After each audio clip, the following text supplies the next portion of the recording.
అక్కడ కాంగ్రెస్ కు మేయర్ పీఠం అండ్ డిప్యూటీ మేయర్ పదవి ఎంఐఎం దక్కుతుంది. అక్కడ ఈ రెండు కాకుండా రెండు ఎక్స్ అఫీషియో సభ్యులు కూడా ఉన్నారు. భూపతి రెడ్డి నిజామాబాద్ రూరల్ ఎమ్మెల్యే కాంగ్రెస్ నుంచి, అలాగే కాంగ్రెస్ ఎమ్మెల్సీ అండ్ పిసిసి అధ్యక్షుడు మహేష్ కుమార్ గౌడ్ కూడా ఉన్నారు. కాబట్టి ఇక నిజామాబాద్లో ఏ డౌట్ లేకుండా కాంగ్రెస్ ఎంఐఎం కాంబినేషన్ అధికారం చేజిక్కించుకోబోతుంది. ఇక ఇప్పుడు మనకు కావాల్సింది కరీంనగర్ మీద అక్కడైతే క్లారిటీ వచ్చింది, కానీ ఇంకా కొంత డౌట్, ఇంకా అక్కడ రకరకాల పరిణామాలు జరుగుతున్నాయి. నిన్నటి దాకా మనం రాత్రి వరకు కాదు, ఈరోజు ఎర్లీ మార్నింగ్ వరకు కూడా మనకు ఒక చాలా సస్పెన్స్ కొనసాగింది.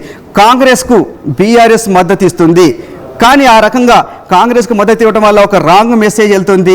రెండు ఒకటే అని బీజేపీ ప్రకటించి వీళ్ళిద్దరిని రేపు రాబోయే ఎన్నికల్లో వాళ్ళు కాంగ్రెస్ను కానీ బీఆర్ఎస్ని దెబ్బతీసే ప్రమాదం ఉంటుంది. కాబట్టి ఒక ఇండిపెండెంట్ అభ్యర్థిని, అంటే కాంగ్రెస్కు బీఆర్ఎస్ సపోర్ట్ చేసింది అనే అపవాదు రాకుండా ఉండటం కోసం ఒక ఇండిపెండెంట్ కార్పొరేటర్ని నిల్చోబెట్టి వాళ్ళకు రెండు పార్టీలు సపోర్ట్ చేస్తున్నట్టుగా ఒక స్ట్రాటజీ అయితే వర్కౌట్ చేశారు కరీంనగర్ సంబంధించి.